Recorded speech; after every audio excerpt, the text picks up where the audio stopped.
think the last thing I'd put on the table is we have a lot more work and opportunity to do in scientific visualizations. I mean, there's sort of this sense that if we put the learning objects out there, we put the data out there, it becomes sort of intuitive for people to use. And of course, everything we know is not at all. But we are seeing things that, the thing I always love to refer to is remember the old Wired info porn page? Where they're able to get, like 10 or 12 variables on that page, but you could still, for most of us, figure out what was going on or spot the interesting patterns and data for yourself. And now that we have these kinds of tools, the opportunities to show more than just A causes B or get an XY axis up there, but in fact to really bring lots of different variables in these very complex systems like oceans and let people play with the visualizations themselves. Who are our visualization makers? Where's the community that can really take a lot of our data and really turn it into really spectacular, powerful, and intuitive visualizations that everybody can play with, not just the in crowd. It could be even simpler than that by giving access to the public. People can pick things up and run with it. This picture we have here up on the screen is a 14-year-old boy who lives in the Ukraine, and secretly to his parents and also unknown to us at Ocean Networks Canada, we have a number of underwater cameras online down to 2,000 meters depth.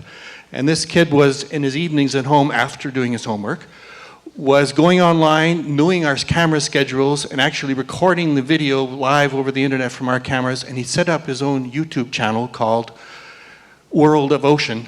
And he had been saving videos and essentially assembling them by category. And he'd like 30, 35 views in the several months that he'd had. And then one night he saw something strange. And he was sharp enough to recognize it as being unusual. And he contacted us on our information line on Monday morning we came into work and realized that what he'd seen was at 1,000 meters depth, a hagfish swim into the field of view and a female northern elephant seal come in and suck up the hagfish and swallow it. So this seal had dove 1,000 meters to the seafloor, saw our lights come on, said, oh, food, and came over and swallowed up this hagfish. And so we decided to take this and run with it. This was a great example of personally motivated citizen science, not a program that we put together on ourselves that was maybe stuck to a rigid formula. So we decided to, after contacting his parents, to publish a web story on this. And within 6 weeks, he'd had over 2 million views on his YouTube channel, and it just keeps building. But he's done this on his own. We gave him a little bit of help, a little boost. Yeah. He's interviewed by Radio Free Europe, et cetera. But yeah. So it's the ocean equivalent of having a kid have an asteroid named after them. Exactly. Yeah. Okay, next question. Oh, can we? I think that's a still. Sorry. Yeah, that's just a screenshot. Yeah. Thank you. Well, okay, so this is, I'm going to play devil's advocate, and I caveat it by saying I'm not only a big fan of human dimension science, I've actually published some papers recently with them to the horror of my natural scientist friends, and I'm a big believer in PR and advertising, and I think it's exactly right that there's a science problem, there's a communications problem, there's a governance problem. That said, devil's advocate, is ocean literacy or education even of any part of the U.S. national population really the problem? I've agonized over this a lot. I have some very good friends. Catherine Hayhoe, a Canadian, commented to me once very clearly on the difference between the U.S. and Canada when she moved here from Canada, climate scientist, IPCC author. We're living in a country where 50% of the people basically are in some sense climate science deniers. 50% of the people think evolution is just a theory or whatever they want to say. What's the difference between the US and Europe, between the US and Canada, with the US and almost every place else? I agonize over this a lot. It suggests that access to information, education is not actually the problem. There may be something more fundamental. Yeah, it's a great point. To think of it on the policy and the action side, it always surprises me that I guess those who aren't in the policy world don't realize that it's a small numbers game. You don't have to win the whole population to get your policy through.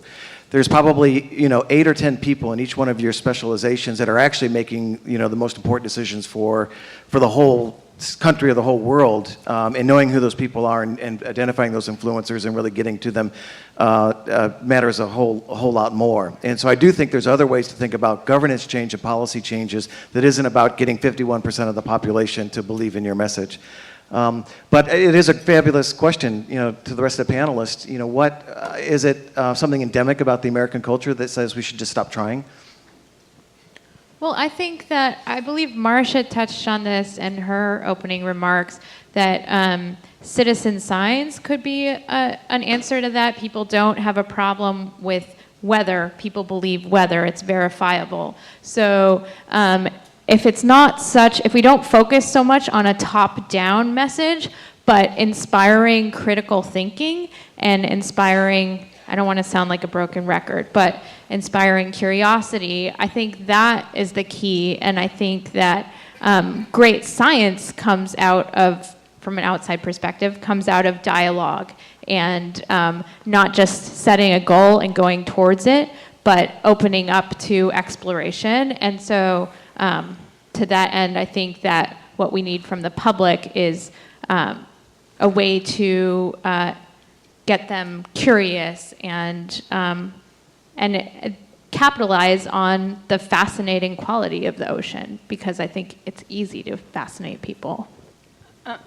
As I understand, there aren't any required ocean curriculum teaching standards, and although there's the California environmental, you could teach that you're not required and you're not tested on it. So I think changing that, which I would assume would take a lot of time. So I think in the interim, again, like Khan Academy, like how about an ocean channel or something like that? I mean, go directly to parents, and then apps. People spend all this time. There are all these educational apps. If you made it really easy, so a teacher could be like, yeah, we're going to do this in our classroom, and that'll teach blah, blah, blah, and they learn, some basic math or something. Then you can kind of maybe sneak it in there. Allison? Yeah, I think a lot of it is the lack of the education. I grew up in Tennessee, so I grew up in one of the places that didn't have access to ocean education or really a great science education. So I think it does come down to what's in the curriculum and what really needs to be put into the curriculum more. Okay, so I'll be the devil's advocate on that point. Most people don't know this, but in fact, the United States scores in the top 2 on the 4th grade science test, which is stunning because we don't teach science in elementary school anymore since No Child Left Behind. So there's very little, sort of science at all, but we're still like number 1 or 2 in terms of science learning. So where does that come from? Where does that come from? And I would argue, partly because of the National Science Foundation, that we've had one of the most robust informal science systems anywhere in the world, whether it's media and the Magic School Bus and NPR, or whether it's what's going on right now in our technology world and all the information coming over from places like Google or others. We know, for instance, that there's 15,000 informal science institutions in this country, and they actually bring in somewhere close to 300 million people a year, more than all professional sports in live stadiums on an annualized basis.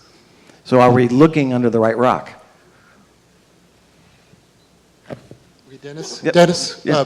why don't you take one final question, if you would, please? Okay. Where's the microphone?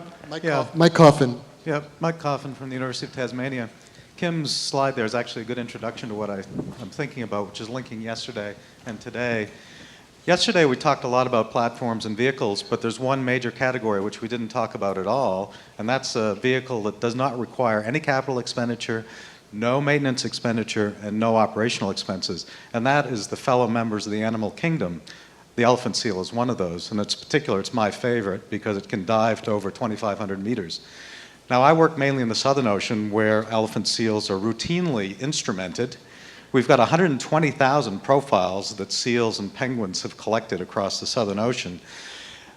These have been shaped by millions of years of evolution. They're perfect platforms in an evolutionary sense in that respect.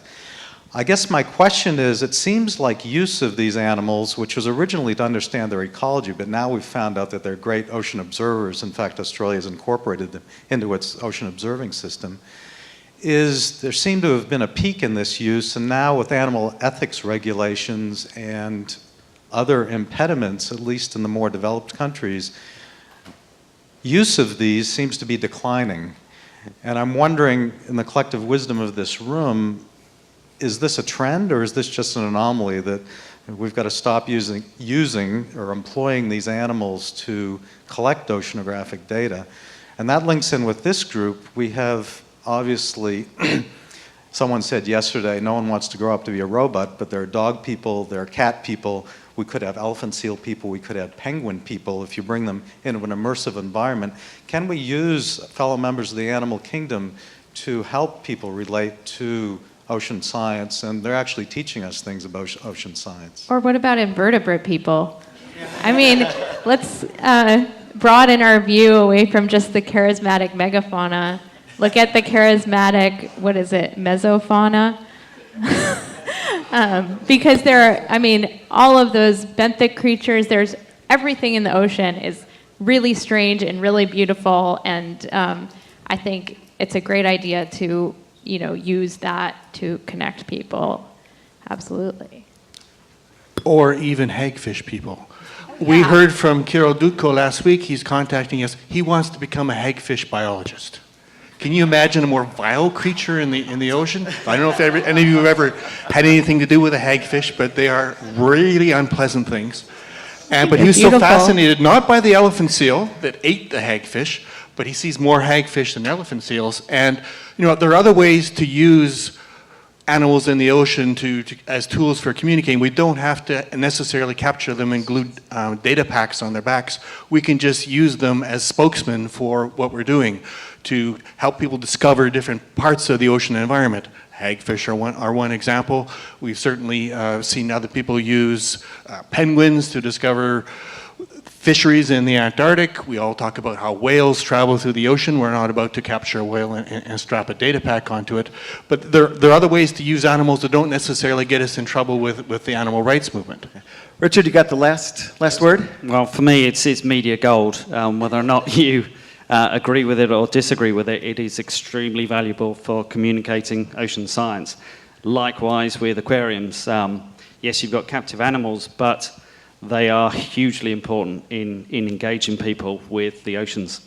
Yes. So I guess if there's a final message from this panel, from all of us, it's that there's this whole other community out there who's actually paid and make their lives and their careers out of translating really complex and important science for the rest of us. And so use us, please. Thank you. Thank you very much, Dennis. What wonderful panel. We definitely saved the best for last. And of course, that last question was the elephant in the room question, or in this case, the elephant seal in the ocean question. I've got more stories, but fortunately you're spared. But then the bad news is you haven't seen the last. Thank you, Victor, so much. I think we have maybe what may be the most unique panel of the entire session, and certainly among some of the most unique people here. I myself, for instance, am a social scientist and a policy person.